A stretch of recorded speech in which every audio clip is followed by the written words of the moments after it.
The following program is brought to you by the Catholic Diocese of Harrisburg and the Catholic Communication Campaign. Visit us on the web at hbgdiocese.org.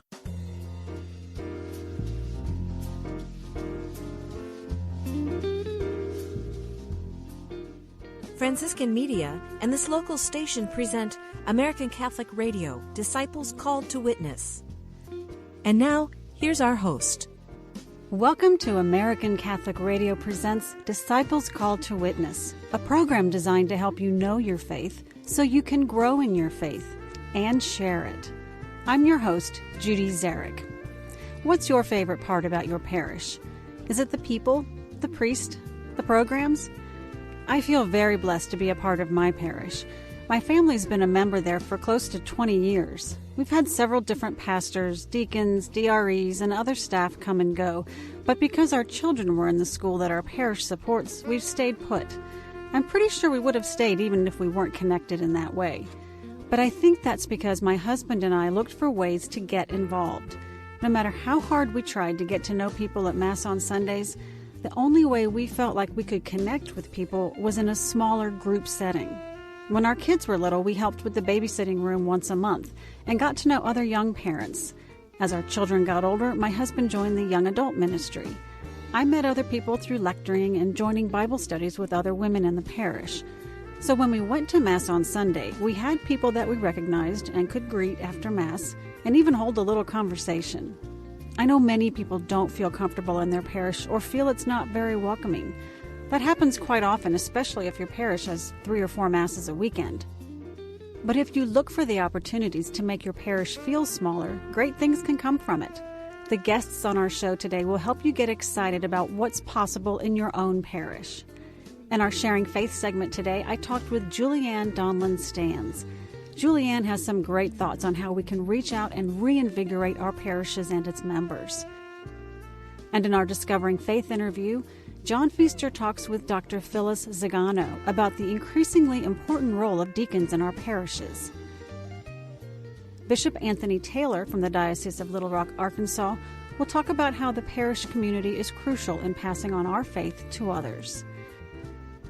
We have a terrific show lined up for you today, so let's get started and see if you can guess this week's Saint of the Week.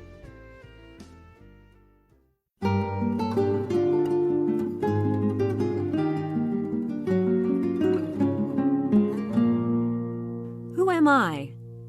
Perhaps you've heard the expression, it's a man's world. I can't speak for its accuracy today, but it certainly was true when I lived for 19 short years in the early part of the 15th century. I experienced it firsthand. My childhood was happy enough, but in my early teens I became aware that my beloved country, France, was in serious jeopardy during a long war with the British. We were in danger of being occupied by British forces and their allies. At the age of 14, I began hearing voices that told me I had a special mission to save France. Those voices were clearly from God. I had to get word to the French authorities and present myself to them. That's when I began confronting resistance from the royal court, from the army, even from theologians in the church. But I managed to impress them with my earnestness and my sincerity because I was finally put in command of troops at Orléans.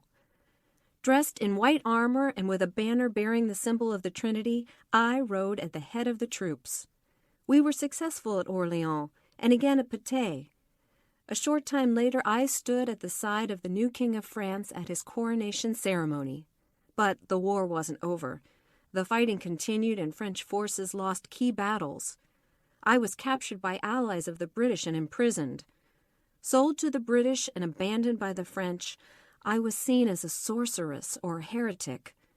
Church officials cross-examined me and questioned me about the voices I heard, about my use of male dress, about my faith.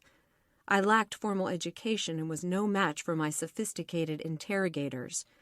But to the end, I insisted that the voices were from God and that God had sent me to save France. But my fate was sealed. I was declared a heretic. Though church officials played a key role in my sentencing, it was the secular authorities who carried out the final act. I was burned at the stake in a public marketplace in the city of Rouen protesting my innocence to the end. Some 20 years after my death, a church investigation found me innocent of the charges against me. Then more than 450 years passed before I was canonized a saint, not as a martyr, but as a patriot who heard the voice of God and who would not deny it, even at the risk of death. My life has been portrayed on screen, on stage, and in books. Who am I? I am Saint Joan of Arc.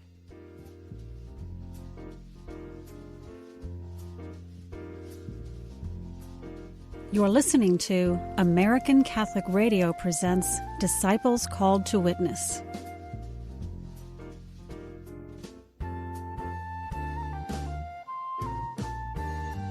Our Catholic faith must be reflected in our everyday lives if we hope to evangelize others. In our Sharing Faith segment up next, I'll introduce you to someone who is willing to communicate and witness that faith. Julianne Donlan-Stans, originally from Ireland, is the Director of New Evangelization for the Diocese of Green Bay, Wisconsin. She's also a consultant to the USCCB Committee on Catechesis and Evangelization. I caught up with her at the Los Angeles Religious Education Congress, where she was a presenter. In the Department of New Evangelization, we have adult faith formation, young adult ministry, and campus ministry currently. Julianne was previously the Director of Adult Faith Formation for the diocese and has worked in many different settings, from the parish to the diocese to teaching second grade. She has a passion for young people and adults. Enlivening the faith of our adults must become a priority at all levels of the church because it's the central catechetical enterprise of which all other catechetical enterprises flow from.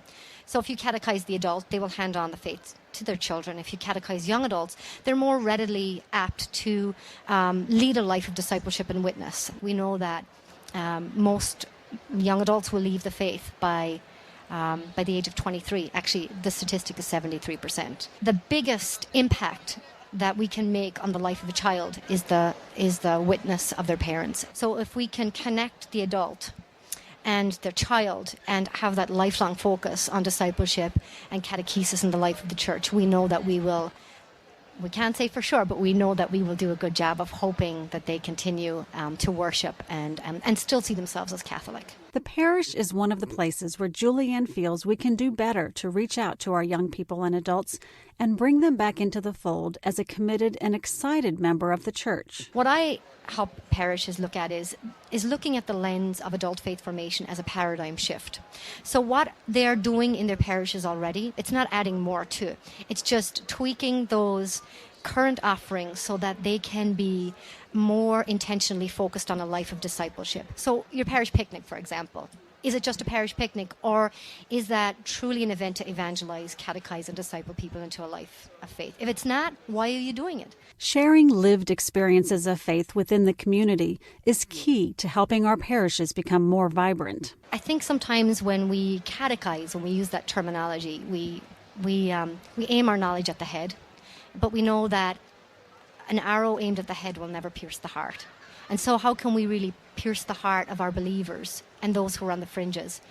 And I think the greatest journey that we'll make as Catholics is about 18 inches. It's to translate what we know about our faith into a lived out experience of the faith. And so it's the journey from our head to our heart, which is 18 inches about. Julianne works with several different parishes across the diocese and offers her support in as many ways as she can. She does the work because she feels called to this ministry, and fortunately, she's seen the fruit of some of her work. To see somebody that has made that intellectual conversion and then into an effective conversion of the heart and of the mind, and seeing them live that out and be on fire for Christ and say, you know what, I read this story of St. Gianna and it changed my life, or St. Bridget's radical model of hospitality really touched my heart. To hear people connect those stories of the ancients to their lives today is, I think, just tremendously a blessing for me. The other thing is helping parents, giving parents the tools to talk to their children. I had a parent say to me, I really struggle with answering my daughter's questions on human sexuality. I said, well, here are some resources and let's talk about this. And she said to me that gave her language that she could, sit down and share, real practical. So seeing people's lives transformed in the Eucharist, back attending Mass. The face of the Catholic Church is forever changing, and Julianne sees that as a challenge that we as a community of believers must address. She's willing to make the effort and wants the rest of us to do the same. I love the Catholic Church because it's so life-giving and it's so nourishing. I think sometimes we focus on our lack, our scarcity. We have an abundance of resources in our church. We have amazing, gifted speakers, teachers, wonderful apostolates, great media. As you know, this is a great example of giving voice to the laity and helping people make that connect. I think that our parishes need to feel that affirmation that they can do this.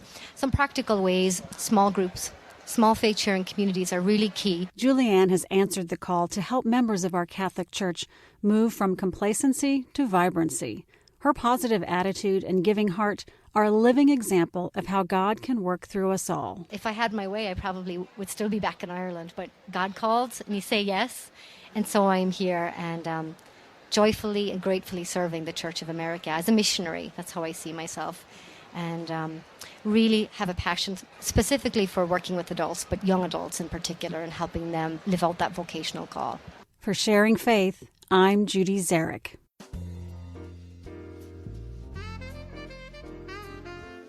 Our United States Conference of Catholic Bishops is helping to guide us in the call to the new evangelization.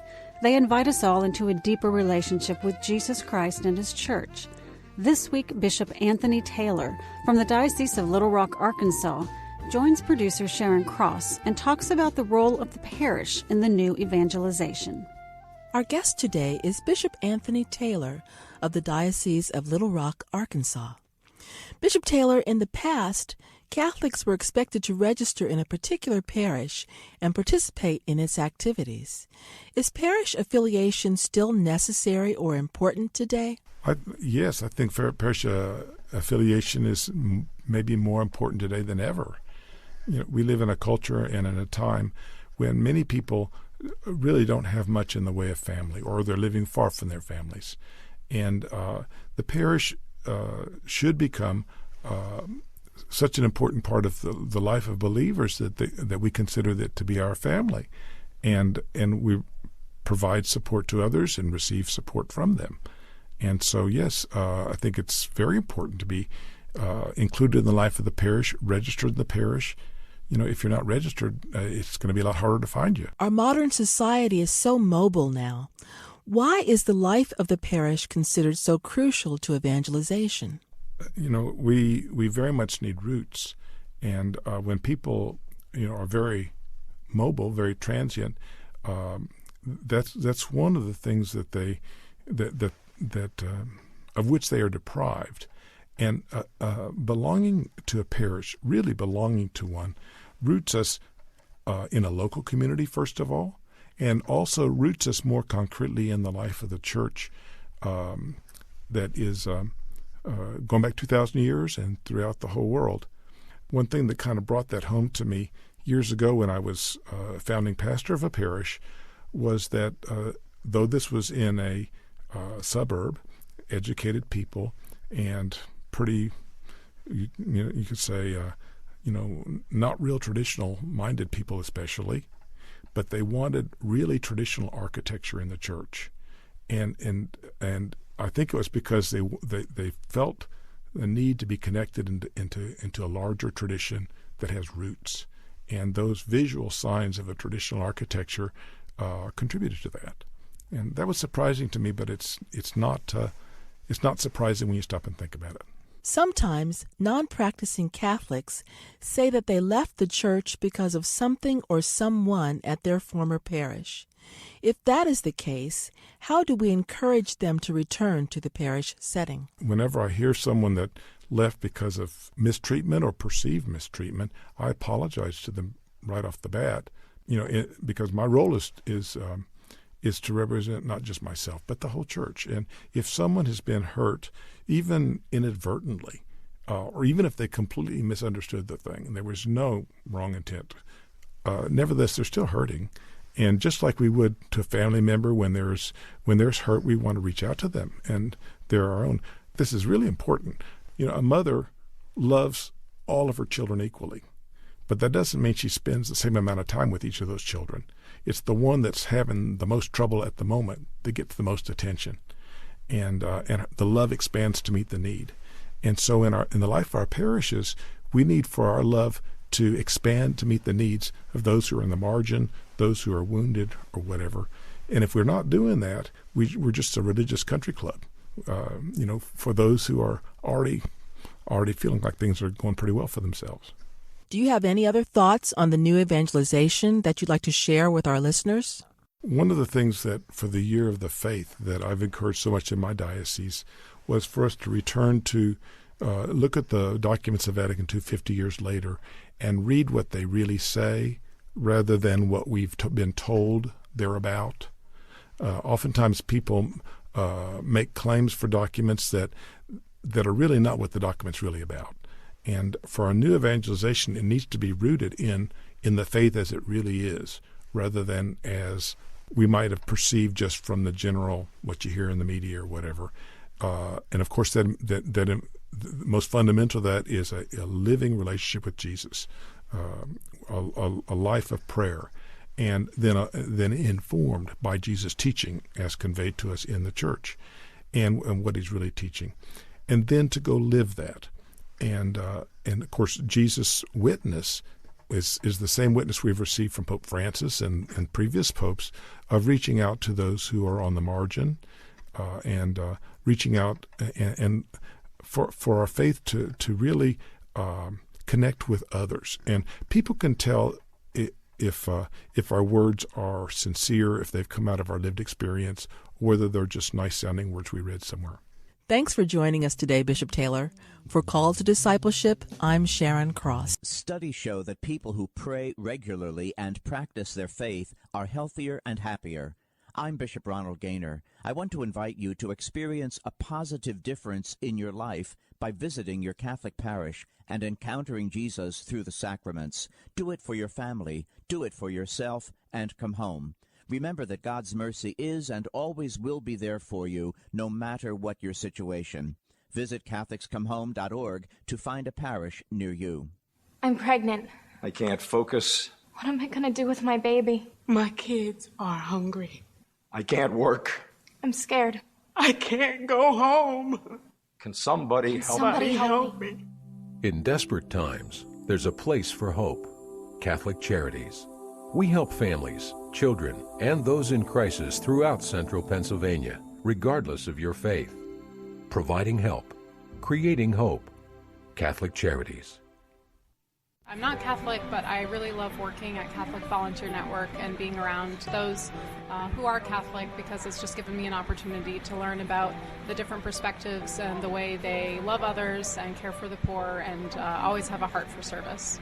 I think that the Catholic faith can support that drive for social justice and that social change, and give a venue to be able to talk about it, and finding the right people to be able to challenge you in that aspect as well, in that idea. What I love about the Catholic faith is that it is so rich, and so there's so many textures to it.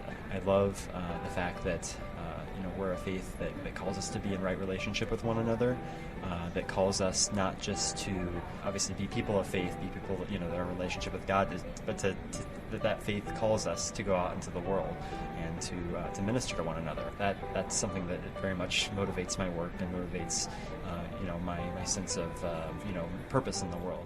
We asked people all over America, what have you done for your marriage today? It's a good question. Boy, I gave a huge hug this morning, like a really big squeeze. I took the baby while she worked. I got up with the baby while he slept. Yeah. We've actually organized a date night tonight. I cooked my husband's favorite breakfast. Well, I've done today what I usually do, and that is obey. What have you done for your marriage today? Don't forget the small stuff. Need ideas? Go to foryourmarriage.org, a message from the Catholic Communication Campaign.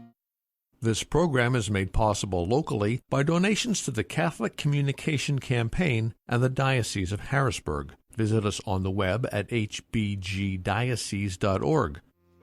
Next on American Catholic Radio, it's time for you to guess our Catholic treasure.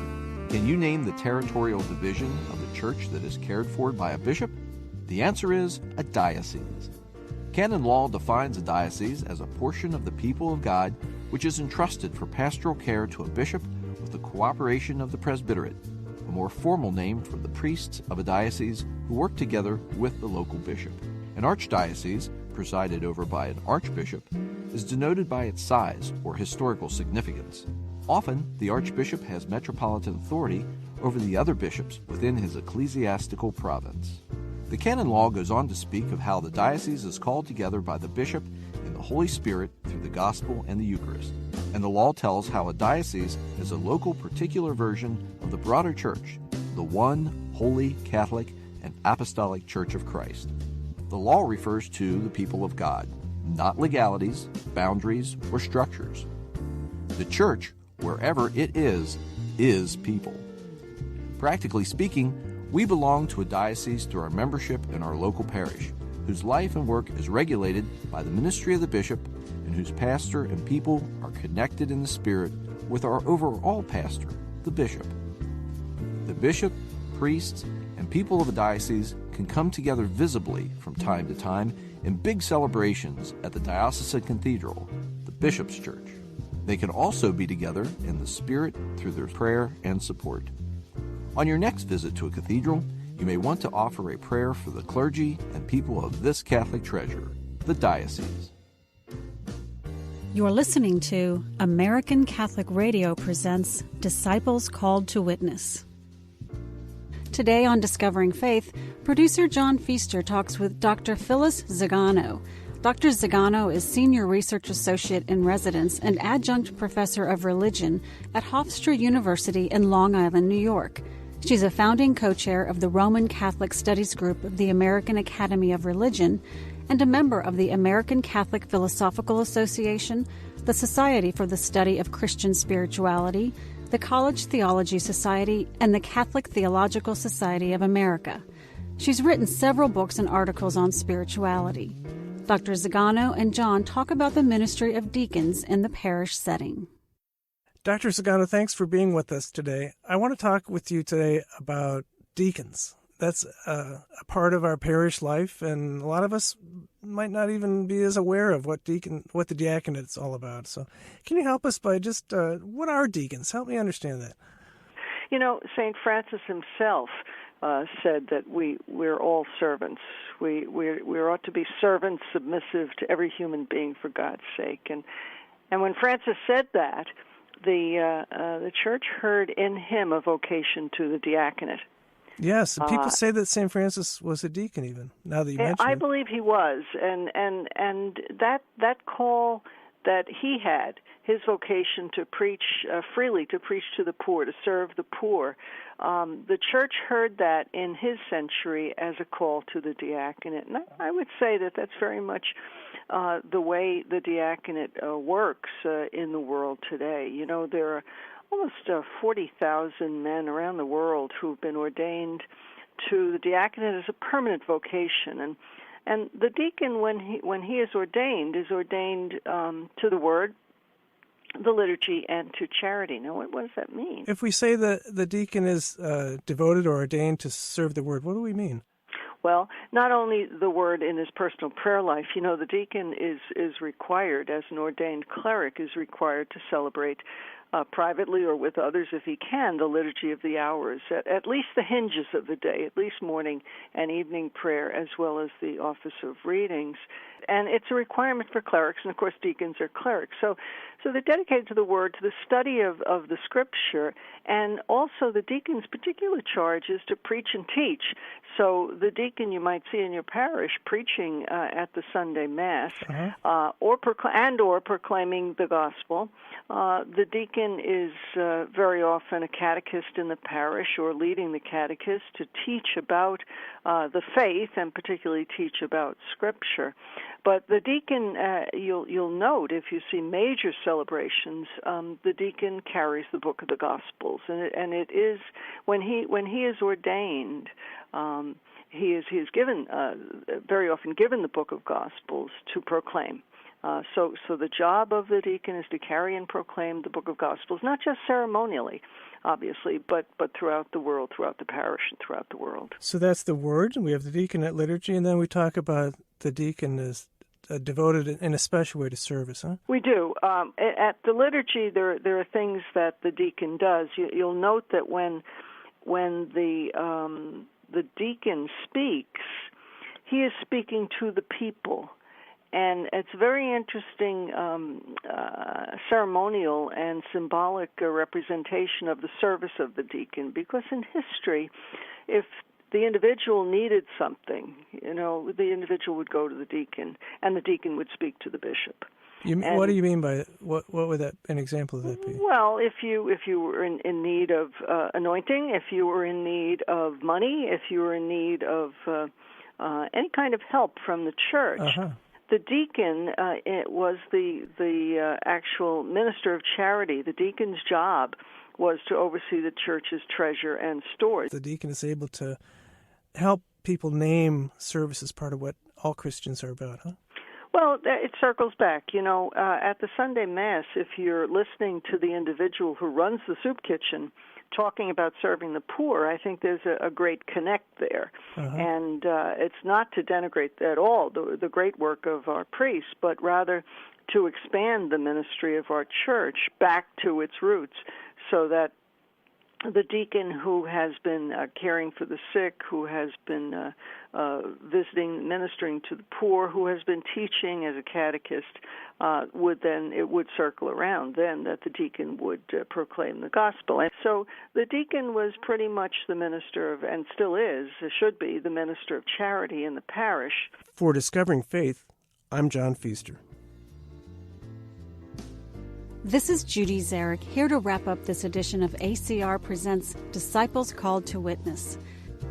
You can find ACR archive programs and more on the web at productions.franciscanmedia.org, where you can contact us and also meet our production team: Sharon Cross, John Feaster, Ron Riegler, Chris Holmes, Kim Wessendarp, and our executive producer, Matt Wilgoss.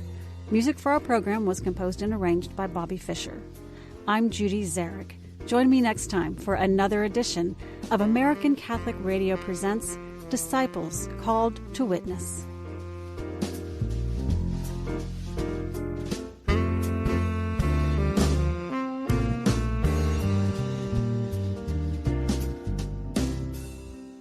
American Catholic Radio, Disciples Called to Witness, is produced by Franciscan Media, a ministry of the Franciscan Friars of Cincinnati, Ohio. Production is made possible by listeners like you.